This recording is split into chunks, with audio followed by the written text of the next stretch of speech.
கிறிஸ்து இயேசுவுக்குள் அன்பாய் அழைக்கப்பட்ட அன்புக்குரிய சகோதர சகோதரிகளே, நம்முடைய பிதாவாகிய தேவனாலும் ஆண்டவராக இயேசு கிறிஸ்துவினாலும் நமக்கு கிருபையும் சமாதானமும் வருவதாக இந்த வாழ்க்கைகளோடு தேவனுடைய பெரிதான கிருபையிலே இந்த அருமையான ஒரு மாலை வேளையிலே நம்ம எல்லாம் அவருடைய பிள்ளைகளாக ஒரு குடும்பமாக இந்த இடத்துல கூட்டி சேர்த்து அவருடைய மகத்துவமுள்ள வார்த்தைகளை சகல பிரஸ்தாவங்காட்டும் மகிமைப்படுத்துகிறதான சத்திய வேதத்தை நாம் ஆராய்ந்து பார்க்கும்படியாகவும் இன்னும் அதிகமாக சொல்லப்போனால் நம்முடைய ஆண்டவராக இயேசு கிறிஸ்துவனுடைய மரணத்தை பாடுகளை நாம் நினைவு கூற தேவன் நம்முடைய ஆயுசு நாளை கூட கூட்டி தந்ததற்காக அவருக்கு முதலாவது நம்முடைய பிதாவாகிய தேவனுக்கு நம்முடைய ஆண்டவராக இயேசு கிறிஸ்து மூலமாக நன்றி பத்திரங்களை நாம் எடுத்துக்கொண்டு இன்றைய நாள் வேத பாடத்திற்குள் நம்ம கடந்து போகலாம். சகோதரர் அறிவித்த வண்ணமாக இன்றைக்கி நம்ம பார்க்க போகிறது மனுஷரால் வெறுத்து புறக்கணிக்கப்பட்டவர் அப்படிங்கிற தலைப்பின் கீழே நம்ம பார்க்க போகிறோம்.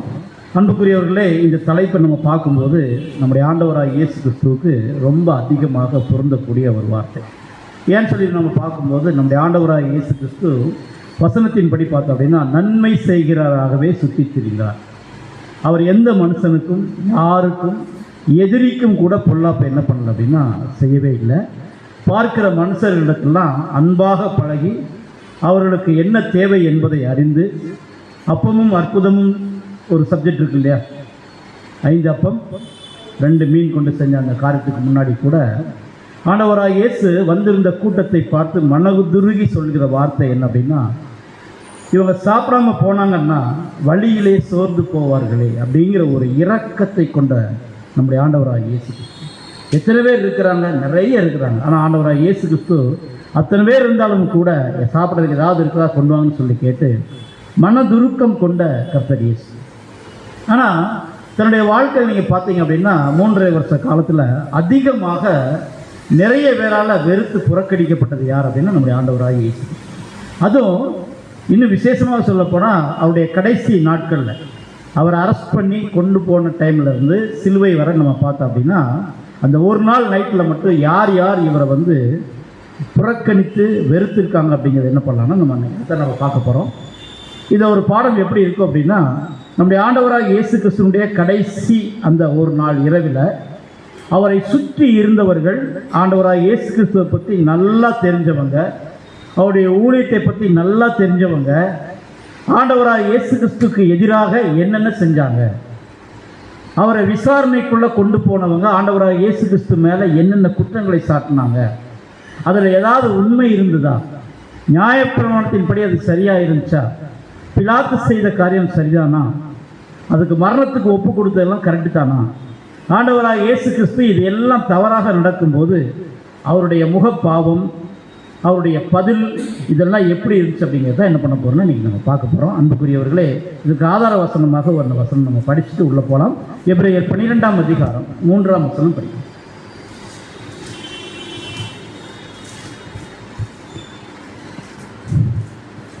எபிரேயர் 12ஆம் அதிகாரம் 1ஆம் வசனம். ஆகையால் நீங்கள் எழுப்புள்ளவர்களாய் உங்கள் ஆத்துமாக்கள் சோர்ந்து போகாதபடிக்கு தமக்கு விரோதமாய் பாவிகளால் செய்யப்பட்ட இவ்விதமான விபரீதங்களை சகித்த அவரையே நினைத்துக் கொள்ளுங்கள்.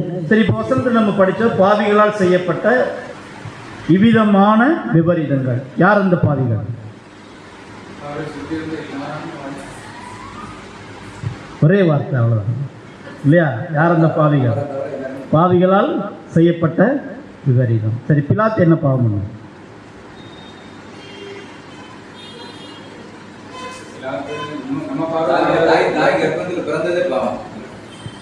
அந்த இடத்துல இயேசு கிறிஸ்துவை கூட்டிட்டு போகும்போது நம்ம வாரினால் அர்ப்பிக்கப்பட்டு இதோ இந்த மனுஷன்னு சொல்லி நிறுத்துறது கூட, இதை பார்க்காத அந்த ஜனங்கள் அவரை விடுதலை பண்ணிடுவாங்க அப்படிங்கிறத அவர் செஞ்சதை தவிர மனப்பூர்வம் அவர் சரி இடத்துல ஒரு குற்றமும் காணையன்னு சொல்லி 2-3 தடவை சொல்லியிருக்காரு பிலாத்து. கடைசியில் இது என்னால் இல்லை அப்படிங்கிறதுக்கு கையும் என்ன பண்ணிட்டாரு, எனக்கு இதுக்கும் சம்மந்தமே இல்லை. ஏன்னா சில பேர் பார்த்தீங்கன்னா முகத்தை பார்த்தோடனே கண்டுபிடிச்சிடுவாங்க, இவர் தப்பு பண்ணியிருப்பானா பண்ண மாட்டானா அப்படிங்கிறத முகத்தை பார்த்த உடனே நம்ம கேள்வி கேட்கும்போது ரிப்ளை பண்ணுறதை பார்த்து அவங்க என்ன பண்ணிடுவாங்கன்னா கண்டுபிடிச்சிடுவாங்க. இந்த மாதிரி ஒரு காரியம் தான் பிலாத்து பார்த்துருக்கிறார். இவங்களை பற்றி நல்லாவே தெரியும். நல்லாவே தெரிஞ்ச பின்னாடி கண்டிப்பாக இவர் மேலே என்ன இல்லை, தப்பு இல்லை, ஆனாலும் ஒரு வார்த்தை சொல்கிறார் இல்லையா, அதுதான் தப்பு. உன்னை தண்டனைக்குள்ளே கொண்டு போகிறதுக்கும் உன்னை விடுதலை பண்ணுறதுக்கும் எனக்கு அதிகாரம். அதுக்கு ஆண்டவராக இயேசு கிறிஸ்துவின் ரிப்ளை என்னன்னா, பரத்திலிருந்து கொடுக்கப்பட்டால் ஒழிய உனக்கு எந்த அதிகாரம் என்ன பண்ணப்படாது, கொடுக்கப்படாது. ஸோ இதெல்லாமே நம்ம கன்சன்ட்ரேட் பண்ணி பார்க்கலாம், ஒவ்வொருத்தரையாக நம்ம பார்க்கலாம். அன்புக்குரியவர்களே, இதில் முக்கியமாக யார் அப்படின்னா, சதுசேயர், பரிசேயர், வேதபாரகர், பிரதான ஆசாரியர்கள், இவங்களாம் இருக்கிறாங்க இல்லையா. இவங்களும் ஆண்டவராக இயேசு கிறிஸ்துடைய ஊழியத்தை குறித்து நல்லாவே தெரியும். அவர் என்ன பேசிகிட்டு இருக்கார் ஜனங்கள்கிட்ட, அவர் யார் யார் எத்தனை பேர் எந்தெந்த டைமில் பின்பற்றி போகிறாங்க, அவர் செய்யக்கூடிய அற்புதம் என்ன, எல்லாத்தையும் நல்லா தெரிஞ்சவங்க.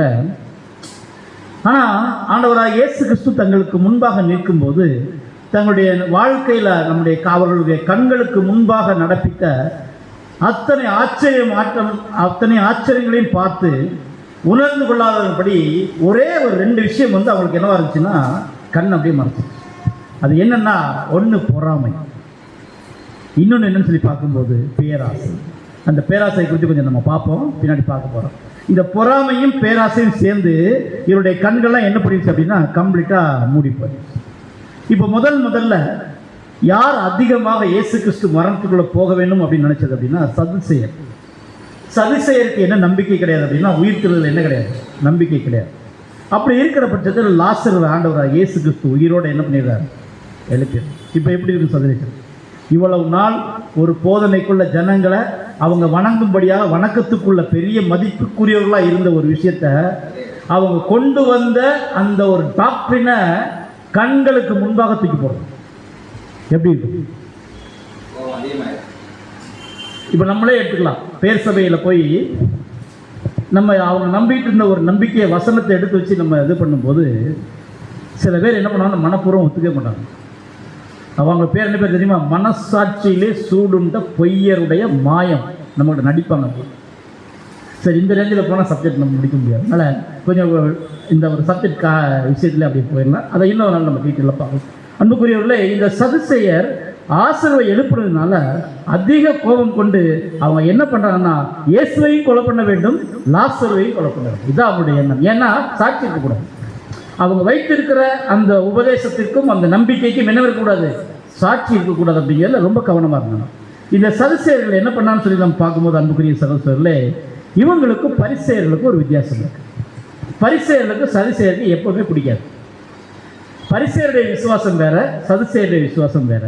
சதுசேயர்கள் எப்பவுமே டாம்பிகமாக அப்படியே ட்ரெஸ் எல்லாம் போட்டு அப்படி பயங்கரமாக மக்கள் மத்தியில் பேர் வாங்கக்கூடியவங்க. பரிசேயர்கள் எப்படிப்பட்டவங்கன்னா, நியாயப்பிரமாணத்தை கற்று தேர்ந்த அவங்களுக்கு ஒரு குரு இருப்பார். அந்த குரு கிட்ட போய் அவருடைய பாதப்படியில் உட்கார்ந்து அதை படித்து அவங்க தான் யார் அப்படின்னா பரிசேயர்களாக இருப்பாங்க.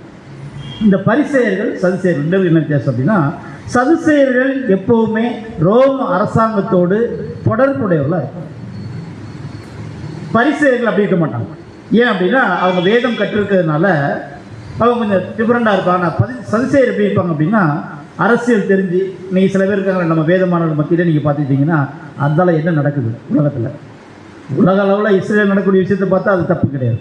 ஆனால் அடுத்தடுத்து எலெக்ஷன் யார் எங்கே இதெல்லாம் பார்த்தீங்கன்னா ரொம்ப ஆர்வமாக இருக்கக்கூடிய ஒரு வகுப்பாரெலாம் இருப்பாங்க. என்ன இருந்தாலும் அந்த உலகத்துலேருந்து வரும்போது சில காரியங்களை கொண்டே வந்துடுவோம். இது நமக்கு தேவையே கிடையாது. நம்ம ஓட்டே போட போகிறதில்ல, நம்ம எதுவுமே அதை பண்ண போகிறதில்ல. நம்ம வீட்டுக்கு கேஸ் சிலிண்டர் வரலனாலும் பிரச்சனையே கிடையாது. 4 பேருக்கு பொல்லாங்கு செய்கிற மனிதனுக்கு தேவன் பிழைப்பூட்டும் போது அவருடைய ஊழியத்துக்கு வந்திருக்க தேவனுடைய பிள்ளைகளுக்கு நிச்சயமாக இந்த நம்பிக்கை தான் நம்ம போகணும். இந்த நம்பிக்கை தான் நம்ம போகணுமே தவிர அதை பற்றி கவலைப்படுறதுக்கு, அதை பார்த்து ஆராய்ச்சி பண்ணுறதுக்கு என்ன பண்ணக்கூடாது, செய்யவே கூடாது. அப்போ பாருங்க, இந்த பரிசேயர்கள் என்ன பண்ண மாட்டாங்கன்னா லிங்க் இருக்காது. இந்த சதுசேயர்கள் என்ன பண்ணுவாங்கன்னா, அரசியல் உறவு முறையில் மேலிடத்து வரையிலும் என்ன பண்ணியிருப்பாங்கன்னா பெயர் பெற்றவர்களாக தெரிந்தவர்களாகத்தான் அவங்க என்ன பண்ணுவாங்கன்னா இருப்பாங்கன்னு சொல்லி நம்ம. இப்போ ஆண்டவராக இயேசு கிறிஸ்து முக்கியமான ஒரு விஷயத்தை தேவாலயத்தில் புகுந்து செய்கிறார் இல்லையா. அந்த 7 நாளில் ஒரு நாள் இது நடக்கும். போனவொன்னே என்ன பண்ணிடுவாருன்னா, ஒரு வாரினால் ஒரு சாட்டையை பின்னி காசுக்காரருடைய மேசையை என்ன பண்ணிடுவார், கவிழ்த்து போட்டு அடிக்கலை. அடித்ததா எங்கேயுமே இருக்காது. அங்கே கூட ஆண்டவராக இயேசு கிறிஸ்து என்ன பண்ணல, ஒரு கொடூர குணம் அப்படிங்கிற ஒன்றை காமிக்கவே இல்லை. ஒரு மிரட்டுறதுக்காக தான் என்ன பண்ணியிருக்காருன்னா அந்த ஒரு கயிறை பின்னி இருக்கிறார். அவங்கள விரட்டும் போது ஆசனைகளை கவிழ்த்து போடும்போது அதிகமாக பாதிக்கப்பட்டவர்கள் யார் அப்படின்னா சதுசேயர். ஏன்னா அந்த ஆலயத்தில் வருகிற வருமானத்தில் அவங்களுக்கு ஒரு பங்கு உண்டு. இந்த வருமானத்தில் கை வச்சதுனால இப்போ அதிகமாக ஆண்டவராக இயேசு கிறிஸ்துவை அவரை கொலை செய்யப்பட வேண்டும் அப்படிங்கிற ரீதியில் ரொம்ப முயற்சி எடுத்து கொண்டு போகிறவங்க யார் அப்படின்னா இந்த சதுசேயர் வகுப்பாங்க. இது வசனங்கள்லாம் இருக்குது, நம்ம படிக்க வேண்டாம். மற்ற 21ஆம் அதிகாரம் 12லேருந்து 46 வரை ரொம்ப நீண்ட பகுதிகள். இதில் நீங்கள் படிச்சீங்கன்னா அந்த ஒரு காரியத்தை குறித்து நம்ம தெரிஞ்சுக்கலாம். அடுத்து நீங்கள் பார்த்தீங்கன்னா அன்புக்குரிய சகோதரர்களே, இது அவருடைய மனநிலை. இப்போ ஆண்டவராக இயேசு கிறிஸ்து கெத்செமனே தோட்டத்தில் அரஸ்ட் செய்யப்பட்டு முதல்ல எங்கே கொண்டு போகிறாங்கன்னா அண்ணாவிடம் அழைச்சிட்டு போகிறாங்க. இந்த அண்ணா முன்னாள் பிரதான ஆசாரியனாக இருந்த ஒரு சதுசேயர். யார் அவர்? அண்ணா அப்படிங்கிறது யார்? ஒரு சதுசேயராக இருந்தார் இல்லையா? பாருங்க, இந்த ஒரு சதுசேயர்களுக்கு என்ன ஒரு எண்ணம் அப்படி சொல்லி நம்ம பார்க்கும்போது அன்புக்குரிய சொல்லி இவர் ஆலோசனை சங்கத்துக்கு முன்பாக போய் நிறுத்தப்படுறார். உண்மையிலே இந்த சதுசேயர்கள் என்ன சொல்லியிருக்கணும்? தேவாலயத்தில் இவர் என்ன பண்ணிட்டார்? சம்பந்தமே இல்லாமல் இவர் பிரசங்கம் தானே பண்ணியிருக்கணும். 4 பேரை கூப்பிட்டு வச்சு போதகம் பண்ணியிருக்கணும். அது ஏதாவது பண்ணியிருக்கணும். ஆலயத்தை ஏன் இந்த மாதிரி காசு அந்த மேஜையெல்லாம் ஏன் கவிழ்த்து போடுறது? இதுக்கு என்ன கயிறை பின்னி அடிக்கிறதுக்கு என்ன இருக்குது? அதாவது கொண்டு வரதுக்கு என்ன இருக்குது அப்படி சொல்லி ஒரு கேள்வி கூட ஆலோசனை சங்கத்தில் கேட்கவே இல்லை. இத்தனைக்கும் 2-3 நாளைக்கு முன்னாடி தான் நடந்திருக்கு. இது அவங்களுக்குள்ள பிரச்சனை. ஆனாலும் கூட ஆலோசனை சங்கத்தில் சதுசேயர் இந்த வார்த்தையை குறித்து பேசவே இல்லை. ஆனால் முக்கியமாக இதன் நிமித்தம் தான் ஆண்டவராக இயேசு கிறிஸ்துவை என்ன பண்ண போகிறாங்க? கொலை பண்ண போகிறாங்க. ஏன் அங்கே ஆலோசனை சங்கத்தில் சதுசேயர்கள் இந்த குற்றச்சாட்டை பண்ணலாம்?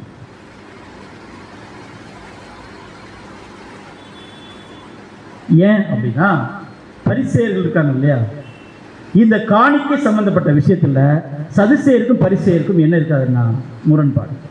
இது சதுசேயர் தப்பான எண்ணம் கொண்டவங்க, அதில் ஒரு பங்கு எடுக்கக்கூடியவங்க, அதனுடைய ஒரு காரியம் நமக்கு வர வேணும்னு விரும்புகிறவங்க. இன்றைக்கி பொதுவாக நீங்கள் பார்த்தீங்க அப்படின்னா, இன்றைக்கி பேர் சபையில் நீங்கள் வெளியே கூட்டம்லாம் நடக்கும்போது, ஏதாவது திருவிழா நடக்கும்போது வெளியெல்லாம் கடை போட்டு அதுக்குள்ள வசூல்லாம் பண்ணுவாங்க இல்லையா? அதெல்லாம் எங்கே போகுது? இந்த மாதிரி ஒரு காரியத்தில் ஒரு பங்கு எடுக்கக்கூடியவங்க தான் யாருன்னா சதுசேயர். ஆனால் பரிசேயர் என்ன பண்ண மாட்டாங்கன்னா விரும்பவே மாட்டாங்க. பரிசேயருக்கு என்ன பிடிக்காதுன்னா இந்த காரியம் பிடிக்காது. எங்கேயாவது இந்த விஷயத்தை கொண்டு பரிசேயர் ஆப்போசிட் பண்ணி பிரிஞ்சுட்டாங்க அப்படின்னா இயேசு கிறிஸ்து என்ன பண்ண முடியாது. எப்படிப்பட்ட மைண்டு பாருங்க. அதனால தான் இந்த ஆலயத்தில் நடந்த விஷயத்தை சதுசேயர் என்ன பண்ணவே இல்லைன்னு சொல்லி நம்ம பார்க்கும்போது அன்புக்குரியவர்கள் எழுப்பவே இல்லை. ஏன்னா இந்த பரிசேயர் இடத்துல ஏதாவது ஒரு கிளர்ச்சி ஏற்பட்டு பிரச்சனை இவருக்குள்ள வர்றதுக்கு பதிலாக நம்ம 2 பேருக்குள்ள வந்துச்சு அப்படின்னா அதனால என்ன பண்ணலைன்னா இந்த ஒரு விஷயத்தை அவங்க கொண்டே வரல அப்படின்னு சொல்லி நம்ம பார்க்கலாம். அப்போ கொண்டு வரலன்னா என்ன காரணத்தை தேடலாம் அப்படின்னா ஒரு பொதுவான ஒரு காரணத்தை 2 பேரும் தேடணும். 2 பேருக்கும் பொதுவாக இருக்கணும். அது அப்படி ஒரு காரணத்தை தேட முயற்சி பண்ணும்போது தான் ஒரு காரணமே கிடைக்கும். ஏன்னா 2 பேருக்கும் பொதுவாக இருக்கணும்ல, ஒரு காரணம் என்ன பண்ண முடியல, கிடைக்கல அப்படிங்கிறது நம்ம. சரி, இது சதுசேயர் பரிசேயருடைய விஷயம். அடுத்து ஆலோசனை சங்கத்தினுடைய செயல்பாடு. ஏன்னா நம்ம இப்போ பார்க்க போகிற கேரக்டர் எல்லாத்துக்குமே ஆண்டவராக இயேசு கிறிஸ்துவுடைய நடவடிக்கை எல்லாமே தெரியும். அவருடைய பிறப்புலேருந்து அவருடைய ஊழியம் வர கடைசி அரெஸ்ட் பண்ணி பரவப்பட்டவர் எல்லா சூழ்நிலைகளுமே அவருடைய எப்படி மதிப்பு மரியாதைக்குரியவர் எல்லாமே அவங்களுக்கு நல்லாவே தெரியும். பொய்யான செய்தியும் புனையதுக்கு இவங்க ரெடியாக இருக்காங்க. உண்மையான செய்தியும் கூட ஆண்டவராக இயேசு கிறிஸ்துவை பற்றி இவங்களுக்கு நல்லாவே தெரியும். ஆனால் இந்த இடத்துல ஆலோசனை சங்கத்தில் இருக்கிறவங்க மிகப்பெரிய ஒரு தப்பு பண்ணுறாங்க. அது என்ன தப்பு அப்படின்னா ஒரு தப்பு இல்லை, நிறைய இருக்குன்னு சொல்லி நம்ம பார்க்குவோம் அன்புக்குரிய சகோதரன். ஆனால் இந்த இடத்துல நம்ம பார்க்கும்போது நம்முடைய ஆண்டவராக இயேசு கிறிஸ்துடைய வழக்கம் மாதிரி எந்த ஒரு மனுஷனுக்கும் தீர்ப்பு கொடுத்ததே கிடையாது. தவறாக என்ன பண்ணதில்லை, தீர்ப்பு கொடுத்ததே இல்லை. என்னென்ன தப்பு பண்ணான்னு சொல்லி நம்ம பார்க்கும்போது அன்புக்குரிய சகோதரர்களே, நம்முடைய ஆண்டவராக இயேசு கிறிஸ்துனுடைய ஆலோசனை சங்கத்துக்கு முன்பாக இருக்கக்கூடிய அந்த வழக்காடுதல் இருக்கு இல்லையா, இவங்க ஒன்று சொல்லுவாங்க, அவங்க ஒன்று சொல்லுவாங்க, ஆண்டவராக இயேசு கிறிஸ்து ஏதாவது வருதான்னு பார்ப்பாங்க. இது எல்லாமே ஒருத்தர் நோட்ஸ் எடுக்கணும். ஆலோசனை சங்கத்தினுடைய ரூல்ஸ். ஆனால் ஆண்டவராக இயேசு கிறிஸ்து ஆலோசனை சங்கத்தில் இருக்கும்போது எந்த ஒரு குறிப்பேடும் எடுக்கவே இல்லை. ஏன்னா பின்னாடி அந்த குறிப்பேடு பேசிடும், இவங்க மேலே தப்புன்னு என்ன ஆயிரும், முடிவாயிரும். ஆனாலும் கூட பேசி சொல்லுவார் கடைசியில் முதல் பிரசங்கத்தில் என்ன சொல்லிடுவார், குற்றமற்ற இல்லையா, நீங்கள் என்ன பண்ணிட்டீங்க, கொலை செய்திட்டீங்க, யூதர்களை பார்த்து சொல்கிறார் இல்லையா. ஆனாலும் கூட இந்த ஒரு தவறுகள் என்ன செய்யப்பட்டிருக்குன்னா நீங்கள் வெளிக்கொண்டு வந்து இல்லையா. அடுத்து எந்த ஒரு குற்றவாளியானாலும் அவருக்கு பரிந்து பேசுறதுக்கு ஒரு ஆள். இன்னைக்கு பார்த்தீங்கன்னா இன்னைக்கு ஏதாவது கோர்ட்டு கேஸுன்னு போனாங்கன்னா ஒன்றுமே இல்லாமல் ஒரு அப்பாவி போயிருக்காங்கன்னா ஒரு சைடு யாராவது ஆள் நிறுத்தணுமா? இது இந்திரா காந்தியை கொண்டவங்களுக்கு உண்டு. இந்திரா காந்தியை சுட்டு கொலை பண்ண அந்த குற்றவாளிக்கு கூட ஒரு கேள்வி கேட்கப்பட்டது, ஒன்று சைடுக்கு ஏதாவது ஒரு ஆள் வச்சு நீ வந்து வாதாட விரும்புகிறாயா? அப்பட்டமாக தெரியும் அவர் தான் அப்படின்னு. ஆனாலும் கூட அவர் தரப்பு நியாயம் கேட்கப்பட்டது இல்லையா? இந்த நியாயம் கூட ஆண்டவராக இயேசு கிறிஸ்து விஷயத்தில் கேட்கப்படவே இல்லை அப்படிங்கிற ரெண்டாவது. அடுத்து பார்த்தீங்க அப்படின்னா, இந்த யூத சட்டத்தின்படி பொதுவாக ஆலோசனை சங்கம் கூடும் இடத்துல இயேசுவினுடைய வழக்கு விசாரிக்கப்படாமல் காய்பாவின் அரண்மனையில் விசாரணை நடத்தப்பட்டது. இடமே ராங்க. அடுத்த விஷயம் நீங்க பார்த்தீங்கன்னா, ஆலோசனை அதிகபட்சமான ஓட்டெடுப்பின் மூலம் தான் ஒருத்தரை குற்றவாளியை இல்லையான்னு தீர்க்க முடியும். ஏன் ஓட்டெடுப்பு நடக்கல அப்படின்னா, பாதி பேர் வரவே இல்லை. அந்த பாதி பேர்ல 2 பேர் யார் தெரியுமா? நிக்கதோமு, அடுத்து இன்னொருத்தர் இருக்கிறார், இல்லை யோசேப்பு, அரிமத்தியா ஊரானாகிய யோசேப்பு. 2 பேர் போயிருந்தா என்ன நடந்திருக்கும்? இயேசு கிறிஸ்து தண்டனை கேன்சல் ஆயிருக்கு. 2 பேரும் என்ன பண்ணல, போவே இல்லை இல்லையா?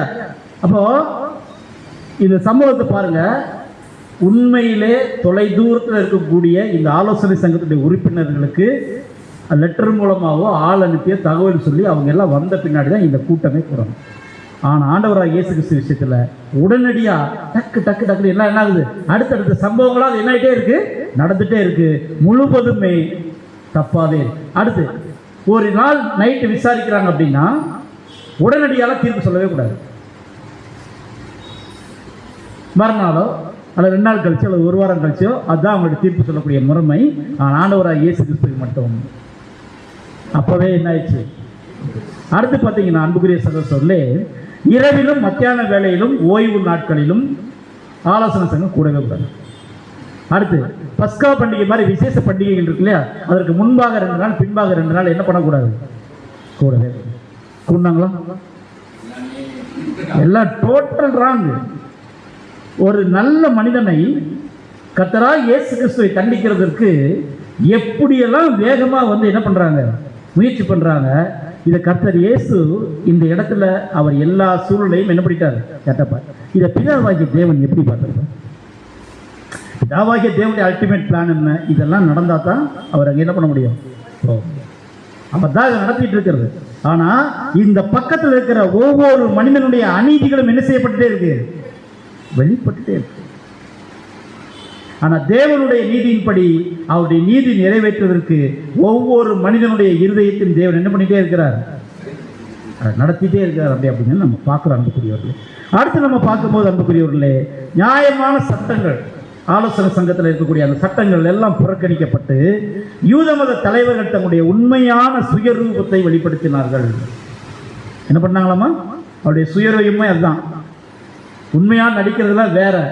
ஆனால் ஆலோசனை சங்கத்தில் இருக்கிற இந்த பரிசேயர்கள், ஆலோசனை சங்கத்தில் இருக்கிற நபர்கள் எப்படி இருந்தாங்க அப்படின்னா, அவங்களுடைய சுயரூபத்தை வெளிக்காட்ட ஆரம்பிச்சாங்கன்னு சொல்லி நம்ம பார்க்குறோம் அன்புகளே. அப்போ நம்ம காய்பாவுடைய விஷயத்தில் நம்ம பார்க்கும்போது அந்த அதிகாரத்தின் கீழ் நியாயங்களும் நீதிகளும் ஒதுக்கி வைக்கப்பட்டுச்சு. அநியாயம் மட்டுமே அங்கே நடந்துன்னு சொல்லி நம்ம பார்க்குறோம் இல்லையா? அன்புக்குரியவர்களே, ஆண்டவராக இயேசு கிறிஸ்துவை பொறுத்த வரைக்கும் இந்த சட்ட ரீதியான காரியங்கள் நம்ம பார்க்கும்போது விசாரணைகள் சட்டத்துக்கு விரோதமாகத்தான் எல்லாமே என்ன செய்யப்பட்டுச்சு, நடத்தப்பட்டுச்சு. உண்மையில் இது ஒரு நியாயமான விசாரணையாக கண்டிப்பாக இருக்கவே இல்லை. நியாயமான விசாரணை இருந்தால் ஆண்டவராக இயேசு கிறிஸ்து தப்பிக்கிறதுக்கு என்ன இருக்கு, ஒரு காரணம் இருக்குன்னு சொல்லி நம்ம பார்க்குறோம் அன்புக்குரியவர்களே. பாருங்க, அடுத்து பார்க்கும்போது இந்த ஆலோசனை சங்கம் ஒருவருக்கு நேரடியான மரண தீர்ப்பை என்ன பண்ண முடியாதுன்னா கொடுக்கவே முடியாது. மரண தீர்ப்பை கொடுக்கறதுக்கு யாருக்கு தான் அதிகாரம் இருக்குன்னா, ரோமன் கவர்மெண்ட்டுக்கு தான் அதிகாரம் இருக்கு. ஒருவேளை இவங்க மரண தீர்ப்பை கொடுத்துட்டு பிலாத்துட்ட கூட்டிட்டு போனால் என்ன நடந்திருக்கும்? நீங்களே மரண தீர்ப்பை கொடுத்தாச்சு, அப்போ எனக்கு என்ன வேலை? அடுத்த கேள்வி, காண்பிக்கிறது கூட்டிகிட்டு வந்தீங்களா? அடுத்த கேள்வி வந்துடும். அப்போ மரண தீர்ப்பு ரோமர்களால் என்ன செய்யப்பட்டுச்சு அப்படின்னா, நீங்கள் யாருமே என்ன பண்ணக்கூடாது, மரண தீர்ப்பை கொடுக்கக்கூடாது. கவர்மெண்ட்டில் இருக்கிற முக்கியமான ஆளுக்கு மட்டும்தான் கையெழுத்திடப்படும். அது அந்த மரண தீர்ப்பு அவங்களுக்கு எழுதுக்கு மட்டும்தான் அதிகாரம். அதனால் இவங்க என்ன பண்ணலன்னா, விசாரணை கைதியாகத்தான் பிலாத்துக்கிட்ட என்ன பண்ணியிருக்காங்க, கொண்டு போய் கொடுத்துருக்காங்க, ஒரு முடிவோடு அல்ல. அதுக்கடையில் என்னென்னா சம்பவம் இருந்துன்னு நம்ம பார்க்கும்போது அன்புக்குரிய சகோதரர்களே, அடுத்து இன்னொரு விஷயம் நம்ம பார்க்கும்போது, நம்ம ஆண்டவராக இயேசு கிறிஸ்து பாருங்க, இப்போ இத்தனை விசாரணைகள் நடத்தப்பட்டு கொண்டு இருக்கும்போது அந்த விசாரணைக்கு கூட்டுவதற்கு அவர்களுக்கு என்ன உரிமை இருந்துச்சு? நியாயப்பிரமாணத்தின்படி உரிமை இருக்கா, அல்லது வேற ஏதாவது மனசு சொல்லி ஏதாவது பண்றாங்களான்னா எந்த உரிமையும் இல்லாமல் அதை பண்ணிட்டாங்க. அடுத்து பார்க்கும்போது நம்முடைய ஆண்டவராய் இயேசு கிறிஸ்துவின் நியாயமான உரிமைகளை பாதுகாப்பதற்கு முன்னதாகவே அவர்கள் நபர்களை என்ன பண்ணிட்டாங்க? எந்த நபர்கள்னா பொய் சாட்சி உள்ள நபர்களை என்ன பண்ணிட்டாங்க? ஏற்படுத்திட்டாங்கன்னு சொல்லி நம்ம பார்க்கலாம் இல்லையா? அடுத்து பொய் சாட்சிகளை ஏற்படுத்திட்டாங்க. இந்த பொய் சாட்சிகளை என்ன பண்ணான்னு சொல்லி நம்ம பார்க்கும்போது சில அநியாயமான கேள்வி, அநியாயமான பதில்கள் என்ன ஆகுதுன்னா உருவாகிறத வந்து நம்ம பார்க்குறோம். சரி, இதை யாராவது தப்பு, நீங்க பொய் சாட்சி சொல்றீங்க அப்படின்னு சொல்றதுக்கு அங்கே யாராவது இருந்தாங்க? நீங்களாம் ஜோடிக்கப்பட்ட ஆட்கள், நீங்களாம் சொல்றது பொய் அப்படின்னு சொல்றதுக்கு யாராவது இருந்தாங்களா? இல்லவே இல்லை. அடுத்து பிரதான ஆசாரியனுக்கு இப்படியா உத்தரவு சொல்றதுன்னு ஓங்கி ஒரு அறைந்தான் அந்த வேலைக்காரன். இதை தப்புன்னு சொல்றதுக்கு யாராவது இருந்தாங்களா? சப்ஜெக்டுடைய தலைப்பை நீங்க கொஞ்சம் ரிவைல் பண்ணிடுங்க. மனுஷரால் வெறுத்து புறக்கணிக்கப்பட்டார், ஒருத்தர் கூட இல்லை இல்லையா அன்புக்குரிய சகோதரர்களே? அப்ப பாருங்க, இப்போ நம்ம பார்க்கும்போது அன்புக்குரியவர்களே, நியாயமான சட்டங்கள், குற்றம் சாட்டுபவரின் உரிமைகள் மற்றும் நியாயப்பிரமாணத்தின் ஆவி ஒருவேளை செயல்பட்டிருந்தால் இவ்வளவு அநியாயங்களும் அனுமதிக்கப்படுறதுக்கு வாய்ப்பே கிடையாது.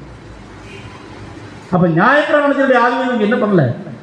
முழுக்க முழுக்க சுயம், அவங்களுடைய உள்ள இருந்த அவலட்சணமான குணங்கள் எல்லாம் வெளிப்பட்டு தான் இந்த ஒரு காரியம் நடக்கும்.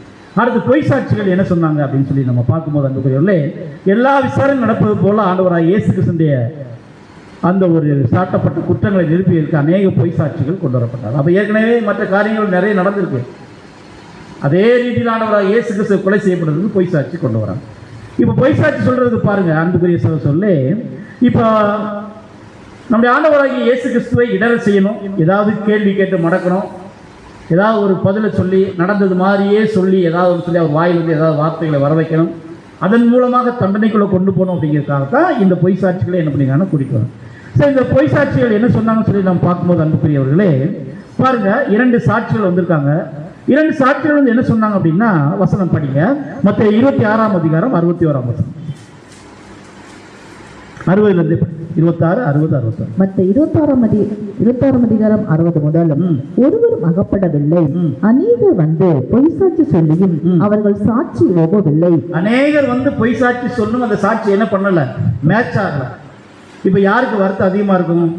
தண்டனைகளை கொண்டு போகணும்னு யார் நினைச்சுக்கலாம் அவங்களுக்கு ரொம்ப வருத்தமா இருக்கு, என்னது சரியாவே வரலையே அப்படின்னு இல்லையா அன்புக்குரிய. அடுத்து பாத்தீங்க அப்படின்னா படிங்க, கடைசியிலே 2 பொய் சாட்சிகள் வந்து தேவனுடைய ஆலயத்தை இடித்து போடவும் 3 நாளைக்குள்ளே அதை கட்டவும் என்னாலே ஆகும் என்று இவன் சொன்னான் என்றார்கள். கரெக்டா ஒரு பாயிண்ட் பிடிச்சிட்டாங்க. அதுவும் ஆலய சம்பந்தப்பட்ட விஷயம், நியாயப்பிரமாணத்துக்கு சம்பந்தப்பட்ட விஷயத்தை கரெக்டா பிடிச்சிட்டாங்க. பிடிச்சி என்ன சொல்றாங்க அப்படின்னா, 3 நாளைக்கு நான் என்ன பண்ணிடுவேன் இந்த ஆலயத்தை. சரி, அந்த ஆலயத்தை கட்டுறதுக்கு எத்தனை வருஷம் ஆச்சு? 40 வருஷம் ஆச்சு. 3 நாளைக்குள்ள இடிச்சு போட்டு நான் கட்டுறேன்னு சொன்னா அது எப்படி இருக்கும்? நம்புறது மாதிரியா இருக்குது இல்லையா? ஆனா எந்த ஆலயத்தை குறித்து சொன்னாருன்னு என்ன பண்ணலாம் தெரியலாம். அந்த 3 நாள் அப்படிங்கிறது என்னன்னு கூட என்ன பண்ணலாம், அது ஆவிக்குரியவர்களுக்கு மட்டுமே தெரியும். இது தெரியாம தான் என்ன பண்ணிட்டாங்க அப்படின்னா, ஆனா ஆண்டவராக இயேசு கிறிஸ்து கூட அப்படி சொல்லலை. சொன்னார் அப்படி இடித்து போடுங்க நான் கட்டுறேன் அப்படின்னு சொன்னார். ஆனா சொன்ன விஷயம் உண்மைதான், ஆனா எப்படி சொல்லிங்கன்னா வேற மாதிரி சொல்லியிருக்காரு. இது வந்து எப்படி இருக்குன்னா டோட்டலா ஆப்போசிட்டா இருக்குது. இந்த ஒரு குற்றச்சாட்டு பொய் சாட்சிகளா இருக்குன்னு சொல்லி நம்ம பார்க்குற அன்புக்குரியவர்களே பாருங்க, அன்புக்குரிய சகோதரர்களே, இது எல்லாம் பார்க்கும்போது ஆண்டவராகிய இயேசு கிறிஸ்து அவருடைய சரீரமாக சபையை குறித்து அது பேசினார் அப்படிங்கிறத யோவான் 21ஆம் அதிகாரத்தில் நம்ம படிக்கலாம். வேண்டாம் இப்போ படிக்கலாம், வேண்டாம் இப்படி கலந்து போகலாம். அன்புக்குரியவர்களே தெரிஞ்சதுனால அப்படி போகலாம். ஆனால் யூதர்கள் என்ன பண்ணிட்டாங்கன்னா தவறாக புரிஞ்சுக்கிட்டு அந்த ஆலயத்தை குறித்து பேசுறான்னு சொல்லி என்ன பண்ணிட்டாங்கன்னா அதை தெளிவாக ஆண்டவராகிய இயேசு கிறிஸ்துடைய வார்த்தைகளை மாற்றி என்ன பண்ணிட்டாங்கன்னா சொல்லிட்டு தான் நம்ம வந்து பார்க்கலாம். அப்போ ஆலயத்துக்கு எதிராக ஆண்டவராகிய இயேசு கிறிஸ்து கூறியிருப்பார். அது மட்டும் இல்லை, இது ஒரு பயப்படுத்தக்கூடிய ஒரு காரியம், மனுஷரால் ஒரு முடியாத காரியத்தை இவர் பேசிட்டார் அப்படின்னு சொல்லி ஒரு முக்கியமான ஒரு குற்றச்சாட்டை பொய் சாட்சியாக என்ன பண்ணணும்னா கொண்டாங்க. இப்போ ஆண்டவராகிய இயேசு கிறிஸ்து இந்த இடத்துல அதுக்கு ஏதாவது பதில் சொன்னாரா? ஆண்டவராகிய இயேசு கிறிஸ்து என்ன பண்ணல அப்படின்னா அதுக்கு ஒரு காரியமாக என்ன பண்ணல, பேசவே இல்லைன்னு சொல்லி நம்ம பார்க்கலாம். அன்புக்குரியவர்கள், அடுத்த ஒரு வசனம் நம்ம படிக்கலாம் பாருங்க. இயேசுவோ பேசாமல் இருந்தால் அந்த வசனத்தை வந்து படிங்க. எங்க இருக்குன்னா 26ஆம் அதிகாரம் 63 படிங்க. இயேசுவோ பேசாமல் இருந்தார். அப்பொழுது பிரதான ஆசாரியன் அவரை நோக்கி, நீ தேவனுடைய குமாரனாகிய கிறிஸ்து தானா? ஏன் இந்த கேள்வி வருது? தேவனுடைய குமாரனாகிய கிறிஸ்து தானா? சரி, இதுக்கு முன்னாடி நேரடியாக பார்க்கும்போது என்னைக்காவது சொல்லியிருக்காங்களா? அப்ப இந்த வார்த்தை வந்து பேதுரு சொன்னார் இல்லையா, இது பிரபலமாயிருக்கு. ஒருவேளை எங்கேயாவது சொல்லிட்டு இருக்கும்போது இவங்க நின்றுக்கலாம். ஒருவேளை ரெண்டாவது பாயிண்ட் என்ன அப்படின்னா, இவர் எந்த பதிலுமே பேச மாட்டேங்கிறாரு. வாயில் ஏதாவது வார்த்தை அகப்படுதான்னு பார்த்து கரெக்டாக லாக் பண்ணுன்னு சொல்லி தான் இந்த வார்த்தை அவர் இடத்துல கேட்கப்படுது. இந்த இடத்துல கண்டிப்பாக அவர் என்ன பண்ணி ஆகணும், பதில் சொல்லி ஆகணும். அதனால தான் பிதாவாகிய தேவனையும் கிறிஸ்துவை இழுக்கிறதுக்கு தான் எதாவது சொல்றாரு. என்னன்னா, நீ தேவனுடைய குமாரனாகிய கிறிஸ்து தானா, அதை எங்களுக்கு சொல்லும்படி ஜீவன் உள்ள தேவன் பேரில் ஆணையிட்டு இந்த ஒரு வார்த்தையினால தான் அவர் பதிலே பேச ஆரம்பிச்சார். அந்த பதிலே அவங்களுக்கு எப்படி இருந்துச்சு அப்படின்னா, அந்த பதிலில் உண்மையும் சத்தியமும் இருந்துச்சு. ஆனால் உண்மையும் சத்தியமான அந்த விஷயம் எப்படி இருந்துச்சு சொல்லி நம்ம பார்க்கும்போது இவங்களுக்கு நேர் ஆப்போசிட்டா பிடிச்சி தண்டனைக்குள்ள தள்ளுற மாதிரி இருந்துச்சு. அன்புக்குரிய வசனம் படிங்க தொடர்ந்து. அதற்கு இயேசு, நீர் சொன்னபடிதான், அன்றியும் மனுஷகுமாரன் சர்வ வல்லவருடைய வலது பாரசத்தில் வீற்றிருப்பதையும் வானத்தின் மேகங்கள் மேல் வருவதையும் இது முதல் காண்பீர்கள் என்று உங்களுக்கு சொல்லுகிறேன் என்றார். என்ன சொல்றாருன்னா, பிதாவாகிய தேவனுடைய வலது பாரசத்தில் அவர் வீற்றிருப்பதையும் வானத்தின் மேகங்கள் மேல் வருவதையும். மேகம் இல்லை, மேகங்கள் அப்படின்னு அர்த்தம். அவர் வரும்போது அநேக சண்டைகள் என்னாகும், நடக்கும், யுத்தங்கள் நடக்கும். மேகத்தின் மேல் வருவார் அப்படிங்கிறத விட வசனம் ரொம்ப தெளிவா அன்புக்குரிய சகோதரர்களே மத்தேயுல அவர் மேகங்கள் மேல் வருவதையும் இது முதல் நீங்க என்ன பண்ணுவீங்க, காண்பீர்கள் அப்படி சொல்லி உங்களுக்கு சொல்லேன்னு சொன்ன உடனே கோவம் வந்துச்சு. புரியல. ஆக்சுவலா மேகங்கள் மேல் வருவதை என்ன பண்ணல, நீ வானத்துக்கு உன்னை உயர்த்திட்ட இல்லையா? அப்போ அவங்க உயர்த்ததுனால என்ன பண்றாங்க அப்படின்னா, எப்படியாவது ஆண்டவராக இயேசு கிறிஸ்து தன்னை சொன்ன பயங்கரமா வந்து இது பாருங்க, இந்த வார்த்தையை பேசின உடனே அளித்த பதில் உண்மையிலே தேவ தூசணம் என்று காய்வா அறிக்கையிட்டு உங்களுக்கு என்னமாய் தோன்றுகிறது அப்படின்னு கேட்கிறாரு. உங்களுக்கு என்னமா தோணுது? அவன் மரண தீர்ப்பு என்னவா இருக்கிறான், பாத்திரவானா இருக்கான். உங்களுக்கு எப்படி தோணுன்னா எல்லாரும் ஆமா, ஓகே, ரூட் கிளியர். அடுத்த ஸ்டெப் எடுத்து வைக்கிறதுக்கு என்ன ஆயிடுச்சு, ரூட் கிளியர் ஆச்சுன்னு சொல்லி நம்ம பார்க்குறோம். அன்புக்குரியவர்களே பாருங்க, உங்களுக்கு என்னமாய் தோன்றது கேட்டாலும் அதற்கு அவர்கள் மரணத்துக்கு பாத்திரவானா இருக்கிறான் என்று. ஏன்னா எல்லாரும் ஒரே குரூப்பா யாரோ கொஞ்சம் பிரைஸ் பண்ற ஆட்கள்லாம் உள்ள இருந்திருக்கிறாங்க. அந்த காய்பா அப்புறம் பிரதான ஆசாரியர்கள் இவங்கெல்லாம் பெரிய ஆள் இருப்பாங்களா, இவங்களை பிரைஸ் பண்றதுக்கு சில கூட்டம் இருப்பாங்களா, இவங்க தான் இந்த வார்த்தை சொல்றாங்க. எந்த வார்த்தை? ஆமா, இவங்க என்னவா இருக்கிறாரு, பாத்திரவா இருக்கிறாரு. பாருங்க, நம்ம ஆண்டவராக இயேசு கிறிஸ்துவை இப்படியெல்லாம் அவர்கள் நேரடியாக அடித்து கொடூரமாக ஊத்தரப்படுத்தி அவரை நிந்தித்து பரியாசம் பண்ணி சிலுவை மரணத்தை என்ன பண்ணிடுறாங்க, அவரை அனுப்பி வைக்கிறாங்க. அடுத்து பிலாத்தை பற்றி பார்க்க போகிறோம். பிலாத்து எப்படிப்பட்டவர் சொல்லி நம்ம பார்க்கும்போது அன்புக்குரிய சகோதரர்களே, இஸ்ரேலை அடிக்கடி அடிச்சுட்டே இருப்பார். அது கொலை பண்ணுவார். எப்படின்னா, அவங்களுடைய ஆலயத்தில் படி செலுத்த போகும்போது சும்மா அப்படியே போயிட்டு இருக்கும்போது 10 பேரை கொண்டு போட்டுருவார். இந்த மாதிரி ஒரு, ஏன்னா எப்போவுமே ரோமர்களை கண்டா அவங்களுக்கு என்ன இருக்கணும், ஒரு பயம் இருக்கணும். அடக்குமுறை ஆட்சி, சர்வாதிகாரம் பிலாத்து வச்சிருந்தார். அந்த மாதிரி இந்த ஒரு மனுஷன் என்ன பண்ணுறாங்கன்னா கொண்டு போகிறாங்கன்னு சொல்லி நம்ம பார்க்க. மறுநாள் காலையிலே பிலாத்துவுக்கு முன் கொண்டு வரப்பட்டார். இந்த இரவில் காய்பாவின் அரண்மனை நடந்த அந்த ஒரு விஷயம், இவன் தேவதூசணம் சொன்னான் அப்படிங்கிற முடிவு. அதனால் இவர் குற்றவாளி அப்படின்னு யூதர்கள் என்ன பண்ணிட்டாங்கன்னா முடிவு செஞ்சு இவர்கள் பிலாத்தோட பேசும்போது அந்த ஒரு விஷயத்தை குறித்து பிலாத்திட்ட பேசவே இல்லை. நியாயப்பிரமாணத்தை மீறிட்டார், தேவனுடைய வலது வருஷத்தில் வீட்டிருப்பேன்னு சொல்கிறார். இதெல்லாம் பிலாத்துக்கு தெரியுமா? தெரியாது. அதனால் அந்த ஒரு காரியத்தை கொண்டு போய் சொன்னோம் அப்படின்னா பிலாத்து என்ன பண்ணிடுவார் அப்படின்னா, இதெல்லாம் எனக்கு தெரியாது, நீ தப்புனா தப்பு, சரினா சரி அப்படின்னு சொல்லி அதை என்ன பண்ணிடுவார்னா சும்மா சிம்பிளாக பெட்டி கேஸ் மாதிரி ஆகிடும். பெட்டி கேஸ்னா தெரியுமா உங்களுக்கு? ஒன்றும் இல்லாத விஷயத்துக்கு ஸ்டேஷனில் போய் ஒரு லெட்டர் எழுதி கொடுத்து வரத பெட்டி அப்படி வச்சுக்கலாம். இதை பெருசாக்கணும் அப்படின்னா அதுக்கு என்னெல்லாம் சேர்க்கணும்னா 2-3 விஷயத்துக்கு கூட சேர்த்தணும். இதே மாதிரி 2-3 விஷயத்தை சேர்த்து அவங்க எப்படி சொன்னாங்கன்னா, இவன் தன்னை யூதருக்கு ராஜான்னு சொன்னான். ஏன்னா அவர் ராஜா இல்லை, என்ன சொன்னால் அவருக்கு கோபம் வருமோ அதை கரெக்டாக சொன்னார். பிலாத்து இப்போ கேட்குறாரு, என்ன கேட்குறான்னு சொல்லி நம்ம பார்க்கும்போது அன்புக்குரிய சகோதரர்களே, அவங்க என்ன சொல்கிறான்னு சொல்லி படிக்கலாம். லூக்கா 23ஆம் அதிகாரம் 2ஆம் வசனம். 2 விஷயத்தை சொல்கிறாங்க. இவன் தன்னை கிறிஸ்து எனப்பட்ட ராஜாவென்றும் ராயனுக்கு வழி கொடுக்க வேண்டுவதில்லை என்று சொல்லி சனங்களை கலகப்படுத்த கண்டோம். இது ஆமாம் கண்டோம். இது என்னன்னா, இவரும் ஒரு பொய் சாட்சிக்காரர். இங்கே பேசிட்டு இருக்காங்களா, இதுவும் ஒரு பொய் சாட்சி தான். முதல்ல அங்கே ஒரு பொய் சாட்சி, இப்போ பிலாத்துக்கு முன்னாடி ஒரு பொய் சாட்சி. சரி, இந்த விஷயம் இப்படி இவர் கலகப்படுத்தினவர் தானா, அல்லது ராயனுக்கு வரி கொடுக்கக்கூடாதுன்னு சொன்னாரா, அல்லது நான் தான் ராஜான்னு எங்கேயாவது சொன்னதா பிலாத்துக்கு தெரியுமா? தெரியாது. அந்த காலத்தில் அரசாட்சி முறைகள் எப்படி இருக்குன்னா, தங்கள் ராஜ்யத்துக்கு எதிராக யாராவது கூட்டம் கூடினாலோ அல்லது ஏதாவது பேசினாலோ உடனே அந்த விஷயம் எங்கே போயிடும் அப்படின்னா ராஜாவுடைய அரண்மனையில் போய் அந்த தகவல் பெட்டியில் போய் சேர்ந்தோம். உடனே முன்னாடிலாம் பார்த்தீங்கன்னா இந்த செல்லு போக்குவரத்து இதெல்லாம் இருக்கிறதுக்கு முன்னாடி, நெட் போக்குவரத்துலாம் இருக்கிறதுக்கு முன்னாடி எந்த இடத்துல ஏதாவது ஒரு பெரிய தலைவர்னு பேசி பயங்கர கூட்டம் இருந்துச்சு அப்படின்னா பின்னாடி ஒருத்தர் வந்து எழுதிட்டே இருப்பார். நீங்கள் கவனிச்சிருப்பீங்களான்னு தெரியாது, அந்த மாதிரி மீட்டிங் போயிருப்பீங்களான்னு தெரியாது, பின்னாடி ஒருத்தர் நின்று எழுதிட்டே இருப்பார். அந்த எழுத்து எங்கே போகும்னா உடனே பிரைம் மினிஸ்டரோ அல்லது முதலமைச்சருக்கோ என்ன பண்ணிடுறோம் அப்படின்னா, இவர் இந்த தலைவர் இவரை பற்றி கவர்மெண்ட்டை பற்றி இப்படி பேசினாங்க தகவல் நைட்டே போயிடுது. இப்போ அட்வான்ஸாக இருக்க காலத்தில் உடனடியா அது மட்டும் இல்லை, எத்தனையோ கட்சிகள் என்னெல்லாமோ பேசுது. அது உங்களுக்கு எதிராக என்ன சொல்லப்பட்டிருக்கு, அரசாங்கத்துக்கு எதிராக என்ன சொல்லப்பட்டிருக்கு, எல்லா விஷயமும் உடனடியாக அந்த ரூமில் போய் என்ன ஆயிரும், ஸ்டோரேஜ் ஆயிரும். இந்த மெத்தடை முதல்ல உலகத்துக்கு அறிமுகப்படுத்துறது யாருன்னா ரோமர். இப்போ ஆண்டவராக இயேசு கிறிஸ்துவை பற்றி எல்லா விஷயமும் பிலாத்துக்கு நல்லாவே தெரியும். இதை சொல்லும்போது அவர் கரெக்டாக தெரிஞ்சுக்கிட்டார், இவர் எல்லாம் என்ன பண்ணிட்டாங்க, பொய் சொல்கிறாங்க அப்படின்னு சொல்லி நல்லாவே தெரியும்னு சொல்லி நம்ம பார்ப்போம். அதனால் உடனே இவங்க என்ன கேட்குறாங்கன்னா, இவங்களுடைய எண்ணம் என்னன்னா, பிலாத்து எப்படியாவது இவரை மரணத்திற்குள்ளே என்ன பண்ணணும், கொண்டு போகணும் அப்படிங்கிறதுக்காக இவங்க வேறு சாட்சிகளை உருவாக்கி நியாயங்களை காட்டிலும் அநியாயத்தை அதிகமாக என்ன பண்ணாங்கன்னா பேச ஆரம்பித்தாங்க. அன்புக்குரியவர்களே, ஏன் அப்படின்னா இவங்களுடைய வருங்கால பதவியை இன்னும் காப்பாற்றிக்கணும். இவர் உயிரோடு இருந்தாருன்னா இன்னும் கொஞ்சம் நெஞ்சம் இருக்கிறது என்ன ஆயிரும், போயிடும் இல்லையா, அன்புக்குரியது. அதனால இவங்க என்ன பண்ணாங்கன்னா தங்களுக்கு சாதகமாக இருக்கிறதுக்காக இந்த மாதிரி பொய் சாட்சிகளையும் எப்படியாவது பிலாத்துவை நிர்பந்தம் படுத்தி மரண தீர்ப்பை என்ன பண்ணிடணும், கொண்டு வந்துடணும். விடிஞ்சா பஸ்கா, எல்லா ஜனங்களும் வெளியூர்லேருந்து எல்லாரும் வருவாங்க. அந்த வந்த பின்னாடி இவர் ரோட்டில் கூட்டிகிட்டு போனோம்னா என்ன பண்ணி போடுவாங்க, ஏன்னா இயேசு கிறிஸ்துவின் கீர்த்தி என்ன பண்ணியிருக்கு, எல்லா பக்கம் பரவுனதுனால இந்த பெரிய பிரச்சனையாகி பெரிய கலகம் உண்டாயிரும். அப்படிங்கிறதுக்காக எப்படியாவது விடுவதற்குள் ஒரு தண்டனையை நிறைவேற்றி காலையில் எல்லாரும் வர்றதுக்கு முன்னாடி சிலுவையில் என்ன பண்ணி ஆகணும். சரி, எந்த வழியாக வருவாங்க, கல்வாரி சிலுவை அடிக்கப்பட்டிலிருந்து போக்குவரத்துமாக இருப்பாங்க.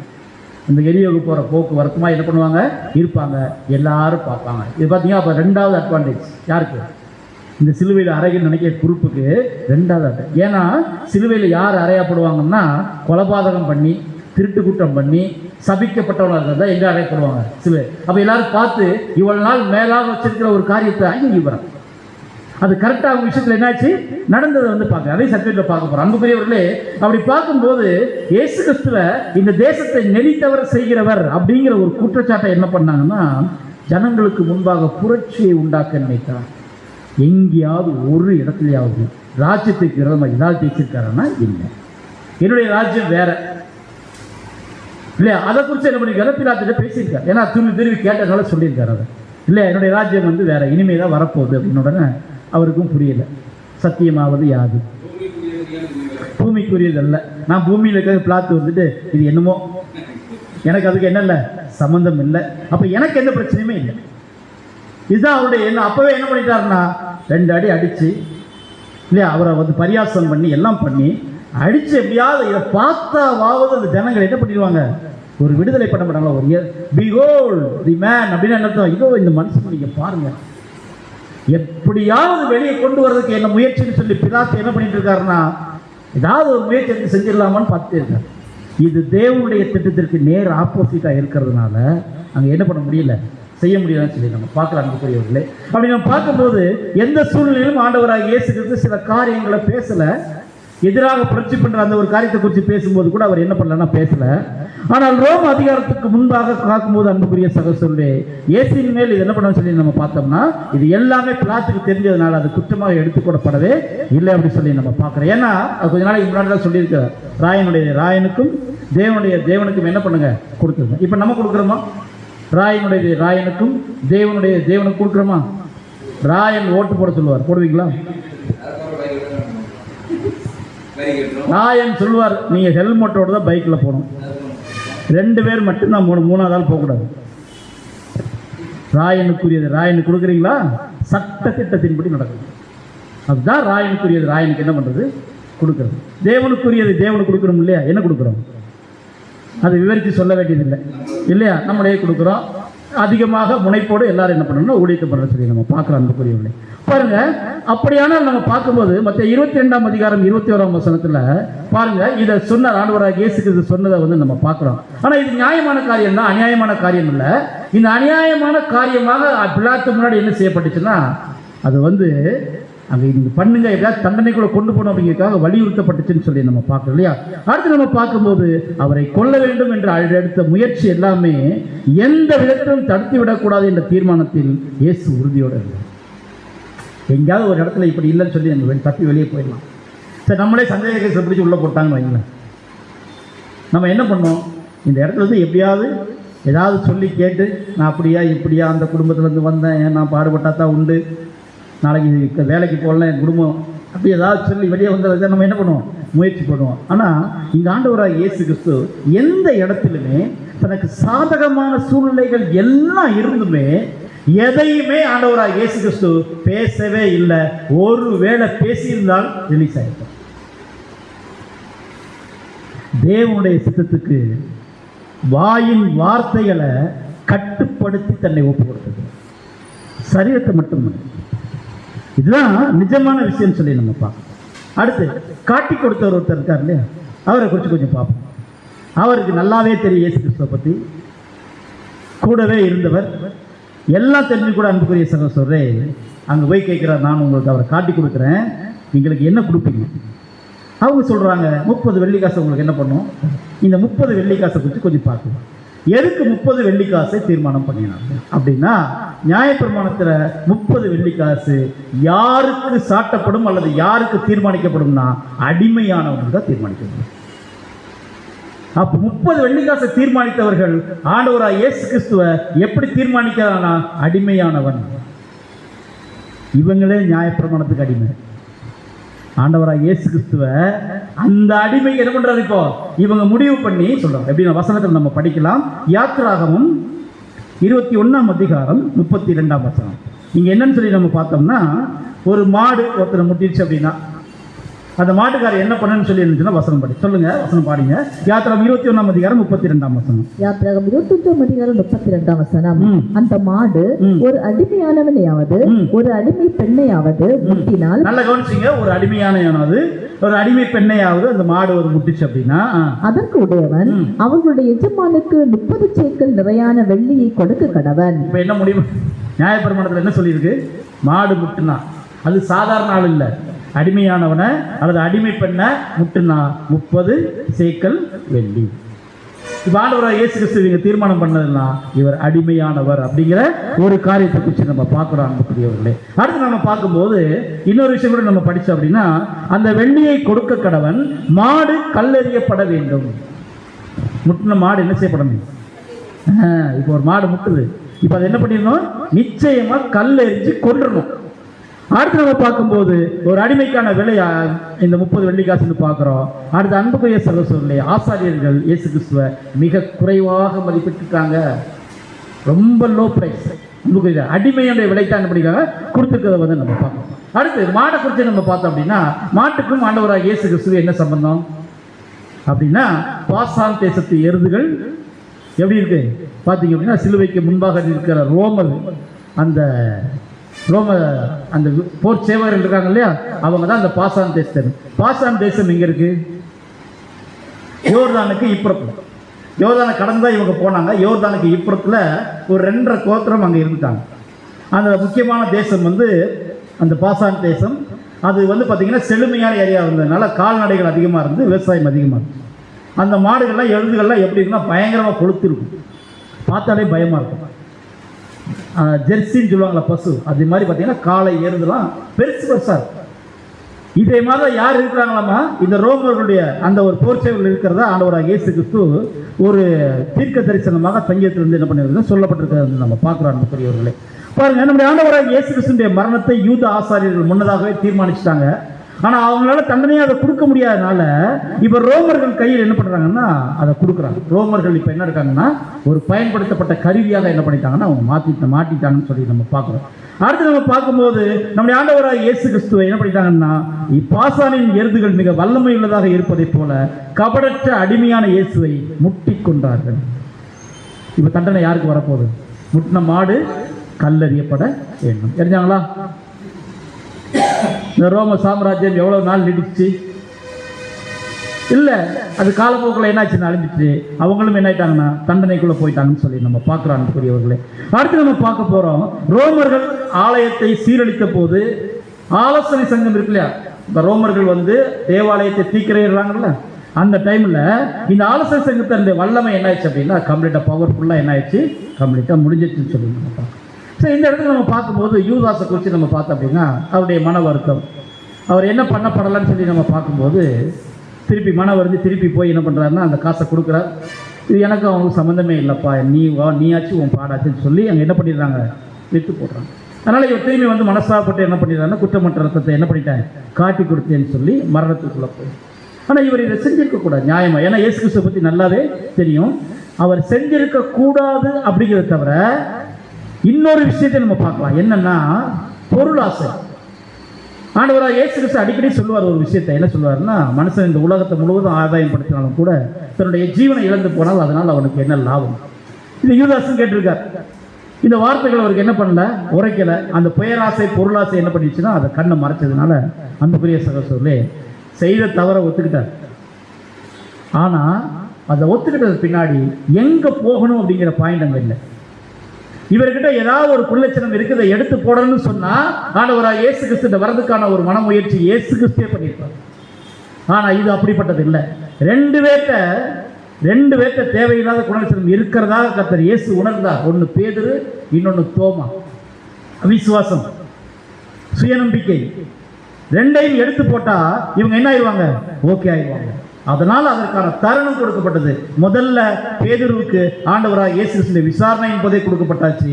தோமாவுக்கு உயிர் தெழுந்து வந்து விழாவில் நீ கையை போடு. இனி அவிசுவாசம் வருமா? உங்ககிட்ட இருக்க குறை அதுதான். இந்த குறையோட போய் நீ ஊழியம் பண்ண முடியாது இல்லையா? அப்ப பெந்தேகோஸ்து நாள்ல எப்படி இருந்திருப்பார் தோமா? அப்ப எந்த மனுஷனுக்குள்ள குறை இருக்கோ அந்த குறையை நிவர்த்தி பண்ணுறதுக்காக அநேக விஷயங்கள் அவருக்குள்ள அனுமதிக்கப்படும். ஏன்னா அந்த மனுஷன் தேவை. ஏன்னா இருதயத்தில் எந்த ஒரு கள்ளம் கபடுமே கிடையாது. சின்ன குறை. பேதுரு வெகுளி. அதான் கடைசி சிலுவையில் மறிக்கும் போது தலைகீழ அறையும் போது சொல்லிட்டார், அந்த சிலுவைக்கு மகிமை நான் செஞ்சது வந்து ஈடாக இருக்கக்கூடாது. என்னை அடுத்து சிலுவை ஈடாக ஒரே மாதிரி இருக்கக்கூடாது. இதை தலைகீழ எப்படிப்பட்ட எண்ணம்! அந்த மகிமை வேற. அந்த மகிமைக்கு பக்கத்தில் இந்த சிலுவை கொண்டு வைக்காதீங்க, தயவு செய்து தலைகீழ போட்டுறது. அது ஒரு தீர்க்க தரிசனம் தான். நீ கைகளை விரிப்பாய், உன்னுடைய ட்ரெஸ்ஸை இன்னொருத்தர் என்ன பண்ணுவாங்க, கெட்டுவோம். நிறைவேறி. அன்புக்குரியவர்களே, இதுதான் முக்கியமான சொல்லி நம்ம பார்க்கலாம். அன்புக்குரியவர்களே, அப்போ பாவம் செய்த கிறிஸ்தவர்களுக்கு ஒரு முக்கியமான ஒரு விஷயம் யூதாஸ் கிட்ட என்ன ஒரு பாடம் நமக்கு இருக்கு. இருதயம் தான் முக்கியம். என்ன நோக்கத்தில் ஒரு விஷயத்தை செய்யணும் அப்படிங்கிறது தான் முக்கியமே தவிர மனசுக்குள்ள அப்படியே பிசாசினுடைய ஆவி வச்சுட்டு வஞ்சகமாக ஒரு விஷயத்தை செய்யும்போது தேவன் என்ன பண்ண மாட்டார்னா அவர் திரும்பி கொண்டு வரதுக்கான காரியத்தை பார்க்கலாம். ஒருவேளை யதார்த்தமாக செஞ்சிட்டோம், தெரியாமல் செஞ்சிட்டோம், உள்ளத்தில் உண்மையிலே நல்லவங்களா இருப்பாங்க. அவங்கள தேவன் புறக்கணிக்காம ஏதாவது ஒரு விஷயத்துல இருந்து அவங்கள மேலே கொண்டு வந்து உங்களுடைய குறை இல்லாமல் இதை திருத்தி கொண்டாடு சொல்லி அதை அனுமதிக்கும் போது மனப்பூர்வமாக ஏற்றுக்கொண்டு அதன் பின்னாடி அப்படியே போனோம்னா என்ன பண்ணிடலாம், தப்பிடலாம். அன்புக்குரியவர்களே, இது விஷயமா இருக்குன்னு சொல்லி நம்ம பார்க்கணும். அடுத்து ஆண்டவராக இயேசு கிறிஸ்து சிலுவையில் ஒரு ஆவிக்குரிய சவால் அவர்கிட்ட இருந்துச்சு. இத்தனையும் கடந்து போயிட்டார், எல்லாத்தையும் பார்த்துட்டார். சிலுவையில் இப்போ இருக்கிறார். கீழே நிற்கிறாங்க நிறைய பேர், போர்ச்சேவர் நிற்கிறாங்க, வழியில் போக்குவரத்துமா இருக்கிறாங்க. எதுக்கு போக்குவரத்துமா இருக்காங்க? பண்டிகை கொண்டாடுற இல்லையா? இப்போ இவ்வளவு நேரம் பார்த்தீங்கன்னா அன்புக்குரிய சொல்லு, ஆண்டவராக இயேசு கிறிஸ்துவுக்கு சரீர ரீதியாகவும் பிரச்சனை, மன ரீதியாகவும் பிரச்சனை. இப்போ மைண்ட் வைஸா பரியாசம் செய்த வார்த்தைகள் இப்போ நேரெதிராக கடந்து போகுது. நல்லா கவனிச்சிங்க. 7 அங்குல ஆணி கைகள்லையும் கால்கள்லையும் விழாவில் குத்தப்பட்டிருக்கு. எங்கேயுமே சாய முடியாது. அந்த மாதிரி ஒரு சூழ்நிலையில் ஒரு பரியாசமான வார்த்தைகள் வந்தால் நமக்கு என்ன வரும்? உண்மையிலே ஆண்டவராக இயேசு கிறிஸ்துவுக்கு இது பெரிய சவால்னு சொல்லி இந்த ரைட்டர் எழுதியிருக்கார். இதுவரை சகித்து வந்ததை விட இப்போ சிலுவையில் இருந்து அந்த வார்த்தைகளையும் அவர் வந்து சகிக்கணும் அப்படிங்கிறது தான் பெரிய விஷயம் சொல்லி நம்ம பார்க்கக்கூடிய வசனம் படிங்க. மற்ற 27ஆம் அதிகாரம் 39ஆம் வசனம். அதில் வந்து படி. மற்ற 27:39.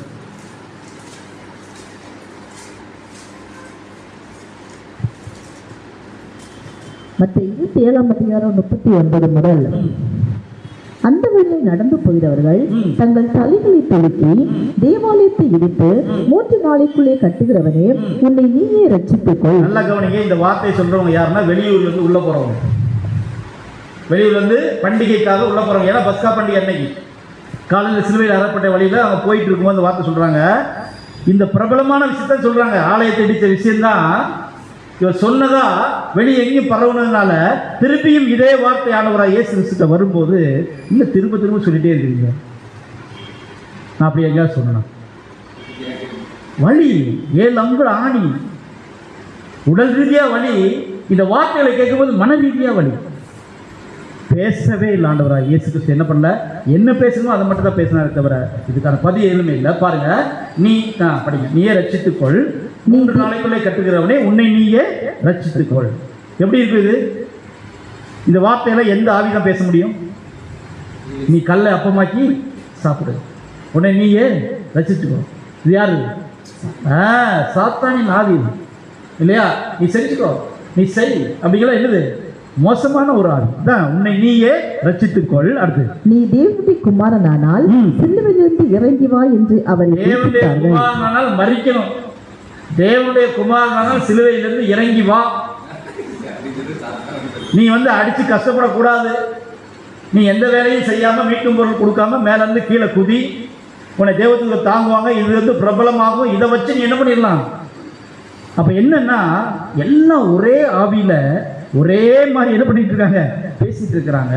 ஆனா பேசுனது யார் அப்படிங்கிறது ஆண்டவராக இயேசு கிறிஸ்துக்கு நல்லாவே தெரியும். அது அப்பாவி ஜனங்கள், ஒன்று மரியாதவர்கள். அவங்களுக்குள்ள இருந்து என்ன பண்ணிட்டு இருக்கிறான், ஒருத்தன் பேசிட்டு இருக்கிறான். இதை அன்புக்குரியவர்களே பாருங்க, அடுத்து தொடர்ந்து படிங்க. அப்படியே பிரதான ஆசாரியரும் வேதபாரகரும் மூப்பரும் பரியாசம் பண்ணி கடைசி வர அவங்க அங்கோட முடியல, இங்கேயும் அவர் என்ன பண்ணிருக்காங்க, பரியாசம் பண்ணி மற்றவர்களை ரட்சித்தான், தன்னைத்தான் ரட்சித்துக் கொள்ள திராணி இல்லை. இது அங்க சொல்லல போல, சொல்றதுக்கு இடம் இல்ல போல. இப்ப சிலுவையில என்ன பண்றாங்க, மற்றவர்களை ரட்சித்தான், ஆனா தன்னைத்தானே ரட்சித்துக் கொள்றதுக்கு என்ன இல்ல. சரி, இது யார் சொல்லுவாங்க? ஈடுபலியை குறித்து தெரியாம ஆண்டவராக இயேசு கிறிஸ்துடைய பலியை தெரியாதவங்க சொல்லலாம். எத்தனை தீர்க்க தரிசனங்கள் ஆண்டவராக இயேசு கிறிஸ்து மறிக்க போறார், பரியாசம் பண்ண போட போறார், புறஜாதி கையில ஒப்படைக்க போறார், துப்பவும் குட்டவும் இல்லையா, இது எல்லாமே இருக்க, எல்லாமே நிறைவேறி இருக்க. ஆனா பார்த்து ஒரு விஷயத்தை சொல்லும் போது ஆண்டவராக இயேசு கிறிஸ்து எப்படி இல்லையா, அந்த மன நிலைமை எப்படி இருக்கும்? உடல் ரீதியா வலி தாங்க முடியாது, அசைய முடியாது. அன்புக்குரிய சகோதரர்களே, கண்ணுல வேற என்ன இருக்கு, ஒரு நீல முள் உள்ள குத்தி போயிருக்கு. எல்லாம் பயங்கரமான வேதனைகள் இருக்கும்போது இதோட சேர்ந்து அப்படியே இந்த மன ரீதியான வேதனைகளையும் புரிந்து கொள்ளாத சொல்லுகிற வார்த்தைகளும் அவர் காதுக்கு போகும்போது எப்படி இருக்கணும்? இது ஆண்டவராக இயேசு கிறிஸ்து சகிக்கணும். அவருக்குள்ள டார்கெட். அன்புக்குரிய தொடர்ந்து படிங்க. இவன் இஸ்ரவேலின் ராஜாவானால் இப்பொழுது சிலுவையிலிருந்து இறங்கி வரட்டும். ராஜாவான மக்களை காப்பாற்றணும், தான் சாகக்கூடாது இல்லையா? இதுதான் அவங்களுடைய எண்ணம். அன்பு பாருங்க, ராஜாவானால் இப்பொழுது சிலுவையில் இறங்கி வரட்டும், அப்பொழுது இவனை விசுவாசிப்போம். விசுவாசிக்கவே வேண்டாம். என்னன்னு விசுவாசிப்பாங்க? அப்போ இறங்கி வந்துட்டா மட்டும் என்னன்னு விசுவாசிப்பீங்க? இஸ்ரவேலின் ராஜா இதுதானே விசுவாசிப்பீங்க.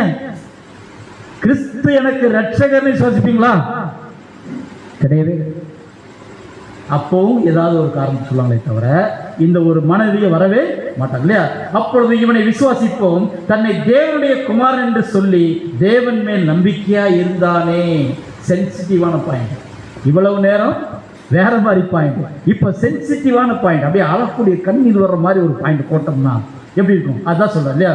சொல்லி அவர் தேவன் மேல் நம்பிக்கையா இருந்தானே, அவர் இவன் மேல் பிரியமாயிருந்தால் என்ன பண்ணட்டும், இப்பொழுது இவனை ரட்சிக்கட்டும் சொல்லி தேவனையும் சேர்த்து என்ன பண்ணிட்டு இருக்கிறாங்க, தேவனை ஒத்த பரியாசம் பண்றாருன்னா அவன் யாரு? எந்த ஆவி அது? அது சதிசேர் பரிசேரும் கிடையாது, வழிபோக்கர்களும் கிடையாது. வழிபோக்கர்கள் மாறி வந்த ஆவி கிறிஸ்துவ சரியான ஒரு மனிதனாக, சரியான சத்தியவானாக தேவனிடத்தில் தன்னை நிரூபிப்பதற்கு தேவன் கொண்டு வந்த பாத்திரம். இதை இயேசு கிறிஸ்து நல்லா பண்ணிட்டார்.